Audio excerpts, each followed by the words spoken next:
Hello, welcome to Mr. Patrick's Corner.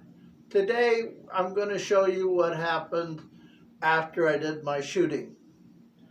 I went up to the range I have in the hills here. It's an abandoned quarry. A lot of people in Trona go there to shoot. I'm going to show you the target I used. As you can see, this was done at 85 yards, had a pretty good, decent group, and it's a 25 caliber JSB's 25 grain pellets. It's a very middle of the run. It's not really heavy, it's not really light. I like the 25 for this kind of shooting. Works out very well because I'm not going to use a lot of air with it. Now, people have asked me what a pneumatic of PCP is. It's a pre-charged pneumatic. Pneumatic is the pneumatic rifle, okay? It's basically, the pre-charge is that you put air in a cylinder. It's under high pressure. The pressure is what generates the forward motion of the pellet when you pull the trigger. And it releases the gas, which is air. Now, I'll show you the rifle I used to do that precision shooting. We were out to 85 yards. I like to shoot out to 85, 100, 150, sometimes 200 yards. I was using JSB pellets, which are 25 grains. I've got 34 grains.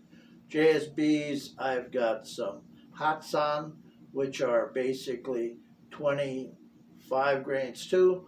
And I have some 24 grain FX slugs. I've got 44 grain slugs, and I have 38 grain slugs. A slug is different than a pellet. Okay, let's go on with this. If you notice that the gauge was at 3,000 psi. That's why it's called a pre-charged pneumatic air rifle. Okay? It basically works like this. You have a tank full of air. You cock the charge with a spring. There's a weight on it. It hits the valve, opens the valve, and sends the air down the barrel, pushing the pellet. This gun is made, the tank is made in Florida. The gun itself is made in Texas by Airforce. Airforce and I have a love-hate relationship. This is a very good precision weapon when it's built right. The trouble is the build quality at Airforce is not what it's supposed to be. I had my differences and my problems with Airforce. I don't know about other Airforce products, but on the two products that I do own, this has been a raging issue with me. Okay. Why is this rifle such a good rifle? Because it has a German Walter Luther barrel in it. And the Germans make good gun barrels. Now, this is a heavy gun. With the scope on it, it's almost 9.5 pounds. The scope is a very inexpensive scope, but it holds zero well. It has a good glass in it, and I bought some. When I bought this, they gave you a rangefinder, a green dot laser, and a red dot scope, which would go on the top. Both of those other two products are junk.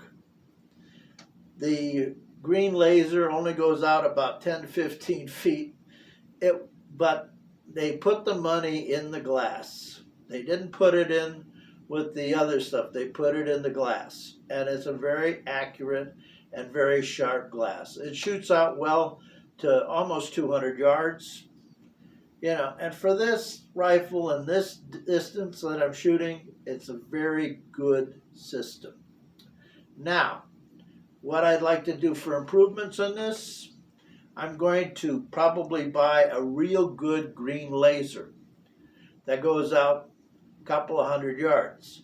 My theory behind that, because this gun has a dovetail on the front, I will put the green laser on, sight the scope in at the longer ranges using the green laser. Then I simply shut it off, take it off, and sometimes you can use it as a night scope. Because I live in California, I couldn't get the more powerful green combination. It was not allowed to be sold in California. Now this is the gun. This is a sight, a telescopic sight, a red dot sight, and a green laser. Oh my God, you can't sell this combination. Okay. Now, I fired 12 shots. The gun was at 3,000 PSI. I used, let me see here. I used exactly 10 pounds of air. It's now set at 2,900 PSI. It was at 3,000. How do you charge the gun? Well, ladies and gentlemen, it has a Schrader fitting right there. Now you can either use a compressor or you can use a bottle. You go down to the gas shop, but I don't have a gas shop in Ridgecrest or Trona.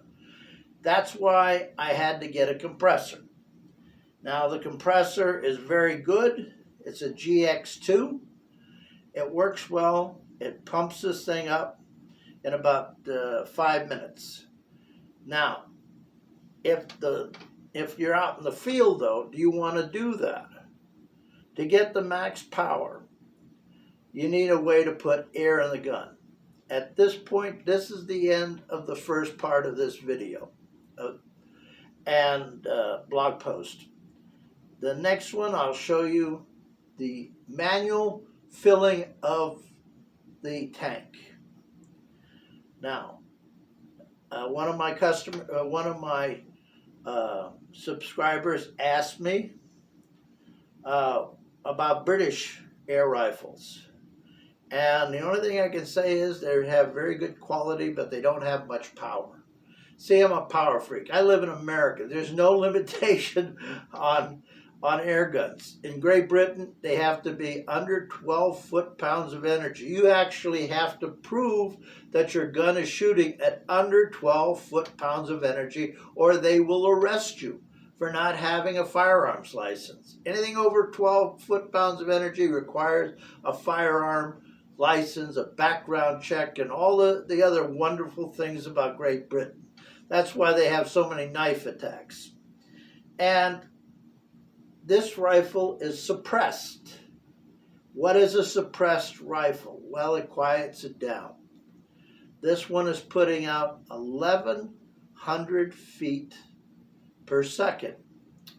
It gives you basically, you're looking about 73 to 74 foot-pounds of energy. And that's the speed of the pellet and the weight of the pellet plus the speed of the pellet gives you that terminal velocity. It's a very good gun. I like shooting it. I get very good accuracy with it. This is the one I'm planning. In California, this one you can use for varmints. You cannot use an air gun to take down big game. I think it's kind of nuts considering we have a big problem with pigs. But you can take down all medium game with it. That includes raccoon, coyote. For birds, I think this is an excellent gun. For turkey, we do have wild turkeys in California. They're pretty good, unless we keep letting the foxes and the rest of them. Fox, raccoon, they're the problem with having turkeys. And you can get all the different doves, but main thing with doves is the Eurasian collared dove. Those are the ones that have a little black and white collar on them. They're an invasive species. You can hunt them all day long and there's no bag limit, which means you can get, if you can, you get almost 40 or 50 wild pigeons. That's another group that's invasive. That's where they get squab from. You wonder why that is so expensive on the menu, squab? Well, that's basically pigeon. And rabbit. Now, funny thing is, jackrabbits are not rabbits. Jackrabbits are hares. There's no bag limit on them. You can get them 12 months out of the year. I prefer, if you're going to hunt, you do it in the winter. You get all the little varmints die off of them, and they have thicker coats. But we live in California. You can't keep the fur. That's a no-no. They won't allow you to. Well, that's it for this point. Have a nice day and subscribe.